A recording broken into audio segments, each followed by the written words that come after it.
After my mental health check-in yesterday, I spent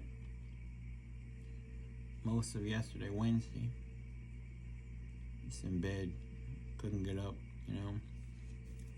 I just went out and got the mail and talked to my cousin for a little while, filled her in on what's going on and all.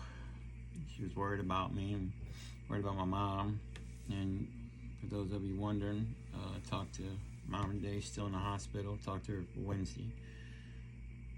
You're not gonna let her come home until the fluid in her stomach goes down. She's still, it's not going down in her stomach. Still, she said, still looks like she swallowed the basketballs. It went down in her feet and all. And said that they had diagnosed her when they got her in the room last night at midnight.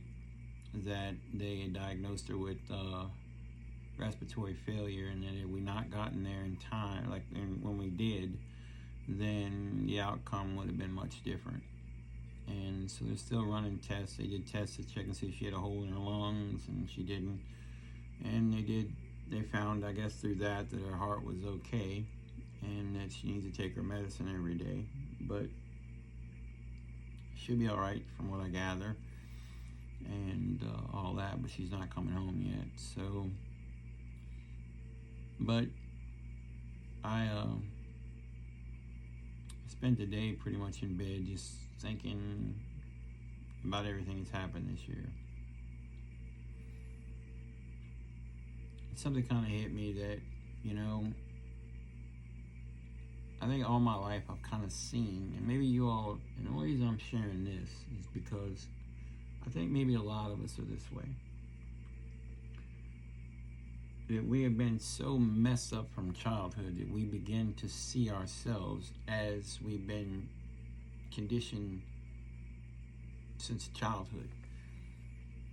And we grow up with the anger, the rage, the feeling unworthy, we see ourselves then as those people we feel see us and have made us feel. And so subconsciously, maybe we start just really believing that. But on a different level up here, we do everything we can to not be that. Even though, like I say, subconsciously, maybe we have conditioned ourselves to believe that. And I really look back, and everything I've been made to feel just unworthy, unlovable, unloved my entire life. And as a result of that, I built up an anger inside of me, a rage, maybe even a hatred. And never really dealt with it,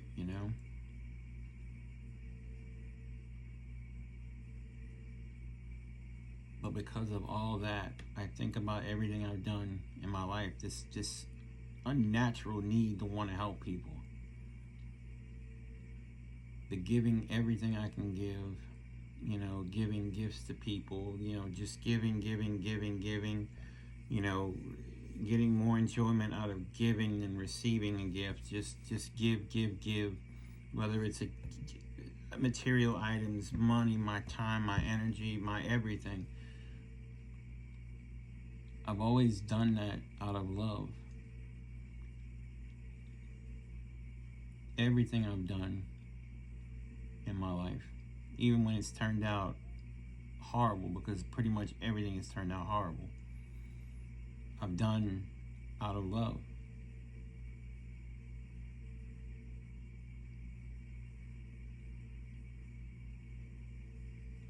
So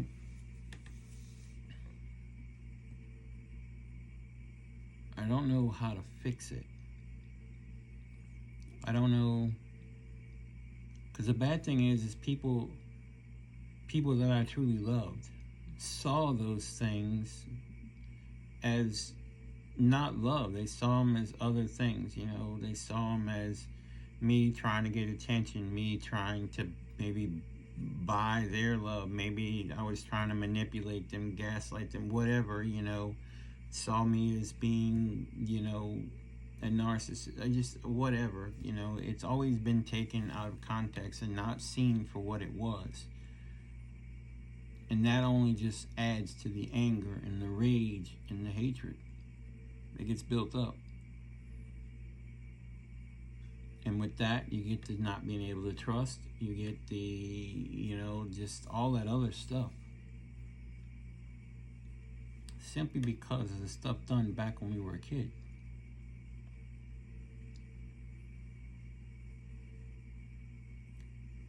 So that's the importance, really, of doing the shadow work that we've got to do, this inner child work that we've got to do. We've got to try to heal that. But even though we still work on that, does that cycle end?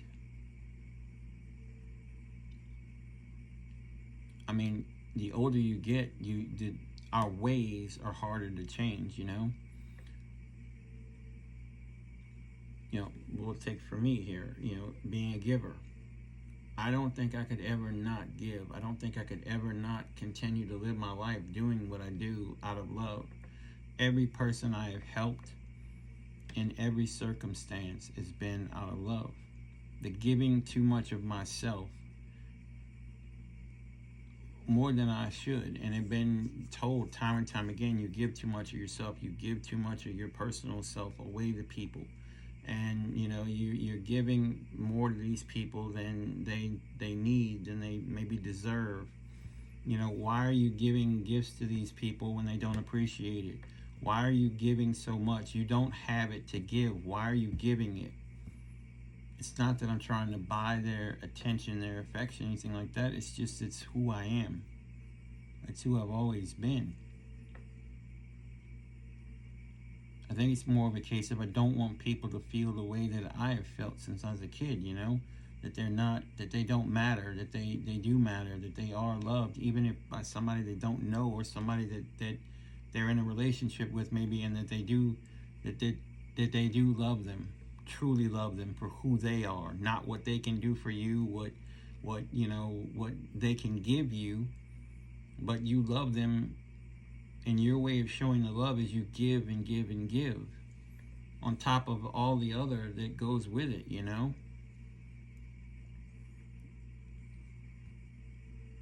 That's why doing the shadow work is so important, I believe. But there again, I ask the question, how do you change what's so ingrained in you that has become who you are? That makes you who you are, makes you feel good to do, even though once you discover this, is detrimental, can be detrimental.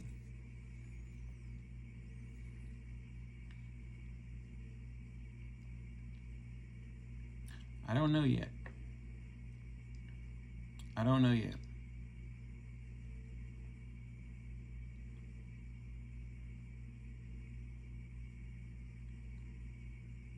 So you got any insights?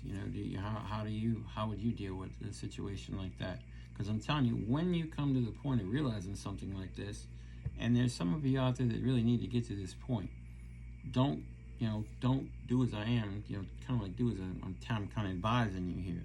And I'm no guru by any means. I'm not. I don't claim to be, and I don't necessarily think I want to be. It's a huge responsibility. But if I can help, there again, doing what I do out of love, if I can help, then I'll definitely do that. Help you not go through maybe what I'm going through. Because it's so easy for people when you're in this position of this, like this giving of yourselves, and just doing everything you do out of love, it enables people who are not good, we'll say, or not,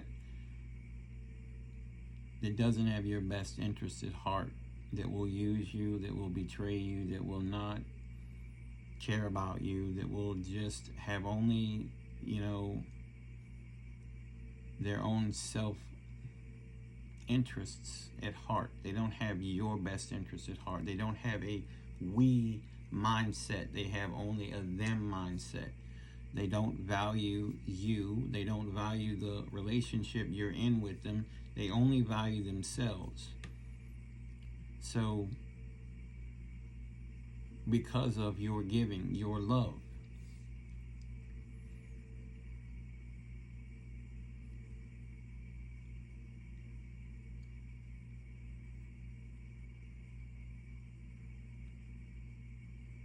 and I totally get the not giving of yourself all the way.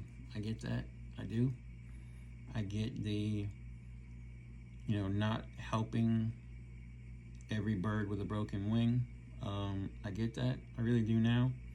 I do.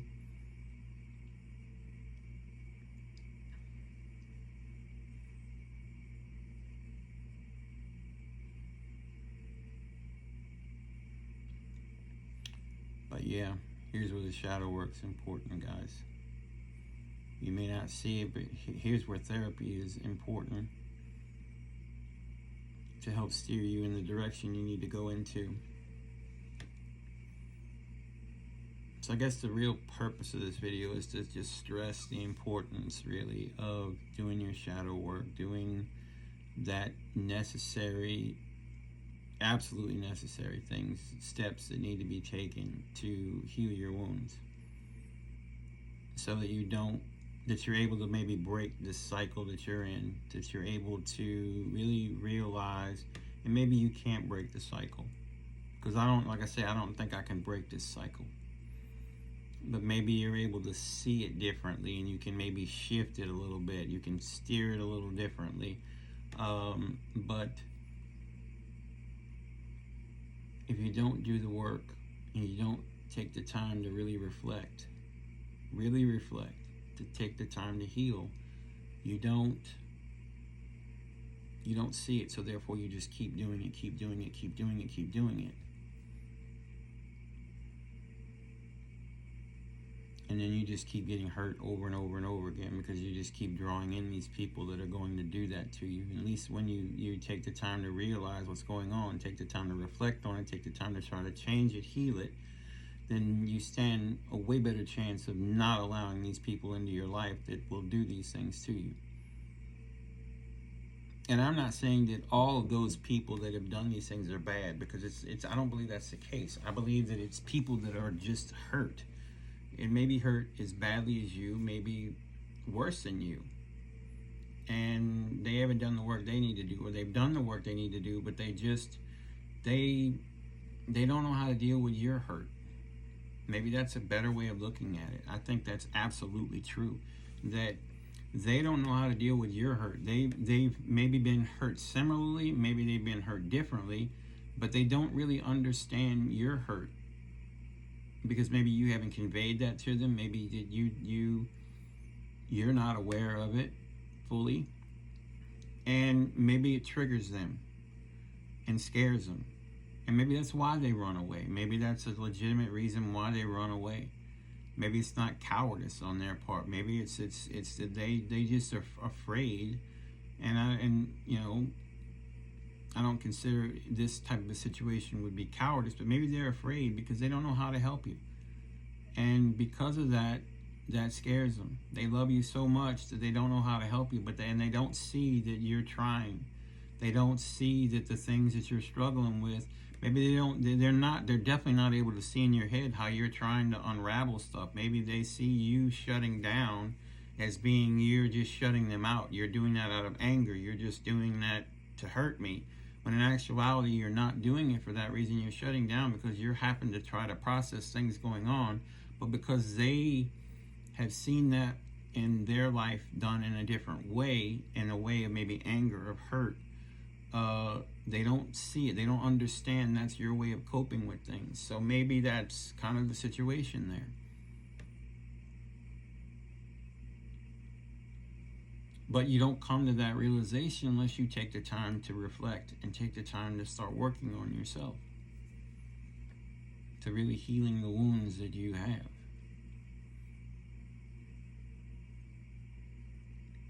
And I've said this, and I'll say this till I'm blue in the face. The worst thing ever happened to me was what happened to me in March. But it was one of the best things that ever happened to me too, because I can tell you that if that hadn't happened, I would not be able to sit here now and reflect, have sat here today, laid here in the bed today and reflect on everything to get to the point where I'm at, to be able to articulate to you what I am processing and learning through this healing journey.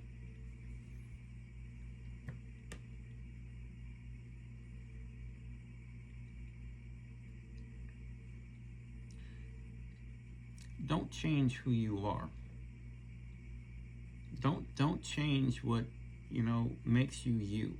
If you do the things you do out of love, you do the things that you do because that's who you are, and people don't understand it, they don't see it that way, then that's on them at the end of the day. Really and truly it is. If they don't give you the opportunity to explain that, or they refuse to accept your explanation, they strictly see it as because of what has been done to them in their past. They strictly see that as you being what they think they perceive you as being. Then at the end of the day, that's on them. And that's a sad situation, that they're not willing to take the time to listen to you and to be open enough to accept what you're saying as a possible truth. Because in actuality, it is a truth.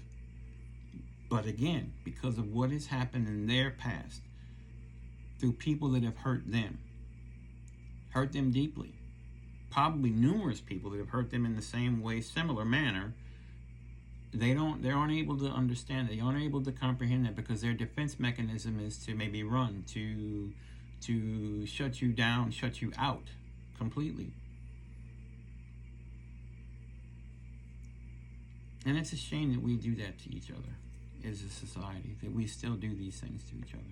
If we do this to our children, and we turn our children into children who can't be children, they don't know how to be a child. They grow up not knowing how to be a child, so how can they much less learn to be a child, or not know how to be a child, but then much less learn to be a teenager, still dealing with trying to be a child. So as a teenager, they're acting as a child because they weren't allowed to be a child when they were a child. Then they grow into a young adult, trying to be a young adult who never really was a teenager, who was never really a child. So then they're carrying all this into adulthood, and then they're carrying it into their middle-age adulthood, into their older adulthood, and they end up broken and messed up in the head. Why? Because of the stuff that happened when they were a child that they had no control over, they were not responsible for, but they grew up thinking they were responsible for it, that they did something that warranted the actions done to them. That's what happens to those children. They grow up into the situations that I'm talking about right here, okay? Right there, you guys that's watching this. It's not fair. It's not fair. We get into relationships with people who are not good, who hurt us, who, through your work, you're definitely able to see that they don't see your actions through the eyes of their brokenness and understand it through their brokenness, that they are legitimately not good people. And you wouldn't know that unless you started doing the healing work you need to do, getting the therapy you need to do, doing the journaling you need to do, doing whatever you need to do to start your healing process.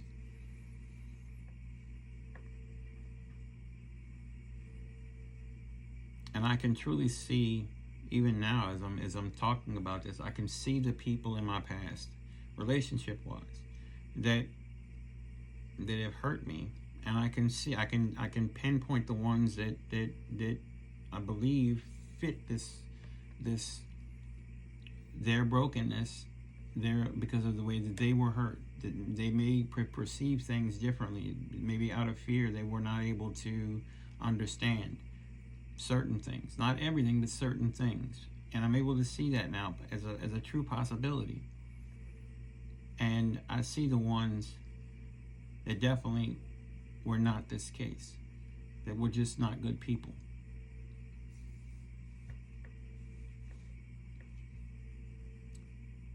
So yeah, guys, do the work you need to do.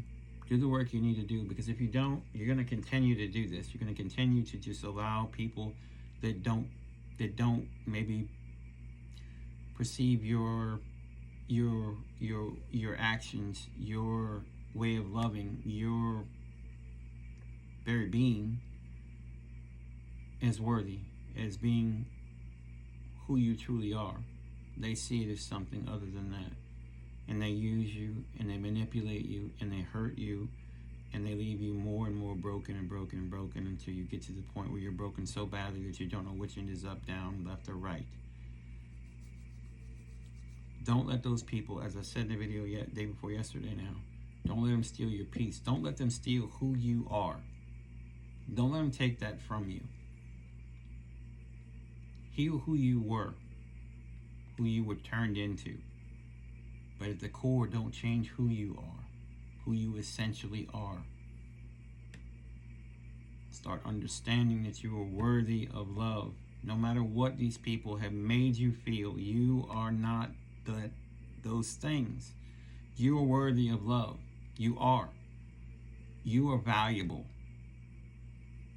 Start learning to love yourself. Write down the things you love about yourself. No matter how goofy, corny they may be. Oh, I've got beautiful eyes. Write that down.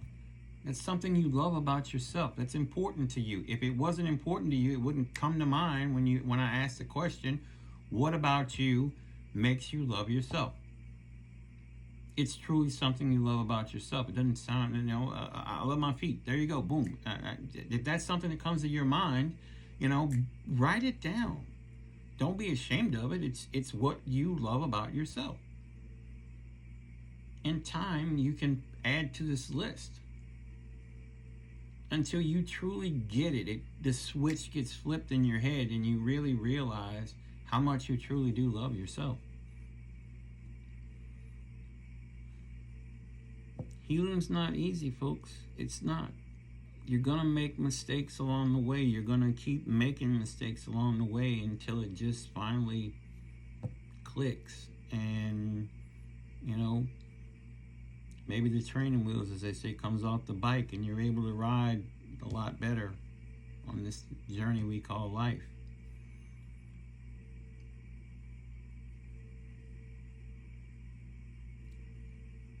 This is a giant classroom, folks. Giant classroom that we call life.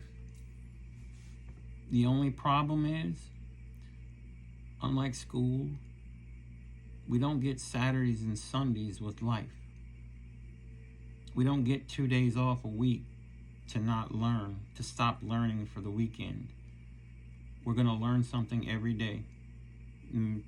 Today's lesson may be easy, or today's lesson may be hard. Today's lesson may include a little of both, or it may not include either or. At the end of the day, it's still a lesson. It's still a day in school. Learn everything you can. Learn the lesson, so especially the ones that are hard, you don't repeat them and have to relearning maybe and continuing to hurt and be hurt.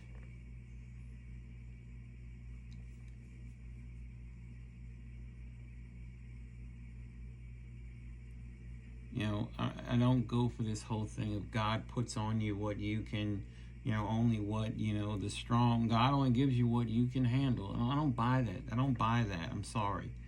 It's our decisions. It's the lessons that we're supposed to learn. It's not, God's not putting this load on my back or your back telling you, oh, you can handle it because I think you're that strong. I don't buy that.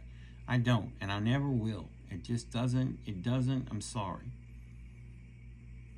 I just don't get that. I don't,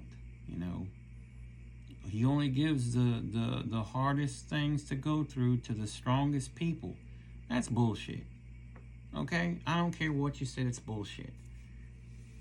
So you're destined to take on a life of misery because God has said that's what you're ordained to have? I don't buy that. I don't buy that one bit. I don't. The divine, the higher power, whatever you call your higher power, is divine love. Divine love. A loving, divine, loving entity, consciousness, will not do that. In my book, my personal opinion, that doesn't happen. If that's your belief, I respect it. and I acknowledge it. It doesn't mean I have to believe it or go with it, because I'm not going to. But as again, I respect that if that's your belief. I do, and I don't think any little or more about you because of that. I love you as you are. I love you for your belief or non-belief. I just don't believe that. The consciousness, the entity that I believe is the divine, higher power, for me, does not give me a backpack full of boulders and then decides tomorrow, oh, he's strong enough, he made it up the hill, they're gonna put another boulder in my backpack because that divine love feels that I am capable of handling it. I don't buy that. If I wake up tomorrow and as a result of a decision that I made, I am now going to have to learn a lesson that's going to be hard or maybe easy based off a decision I made, that I can buy. That I can buy. Is it preordained maybe that I'm supposed to learn these lessons? That it's in a maybe soul contract type of situation? I'm a little more open to that. I really am. But to think that this divine consciousness, this divine entity, energy, whatever you want to call it, is doing this to me, putting this on me, no, I can't buy that. I can't. I have felt that divine love, and I know that love would not do that. I can't buy that. I can't. I know that the Bible teaches different things, and other religious texts out there teach different things, and that's great. Like I say again, if that's what you believe, I respect that. I respectfully respect that. I do. I just can't buy it. Anyway, let's do our healing work so that we can start coming to these realizations and start healing ourselves. Working on healing ourselves, because we never heal ourselves completely. We're always constantly healing. So, and don't hate these people. Don't. You know, I said this in the video day before yesterday. Don't hate these people for what they've done to you. Don't. Love them. Absolutely love them for who they are, you know. Not maybe what they are, but for who they are, you know. Maybe not for what they've done to you, but for maybe the good times you had with them. But just realize that they're broken. And even if they are intentionally doing things to you, there is a brokenness inside of them that causes them to do that. So just love them where they're at. Realize that. Realize you can't fix them, for sure. And it's not your job to fix them. Even if you're doing everything for love that you do in life. And that's who you are. You do have to come to that point where you say, I can't fix these people. I can't fix every bird's broken wing. So, just some little insight that I got today, doing reflection. Hope it resonates with some of you.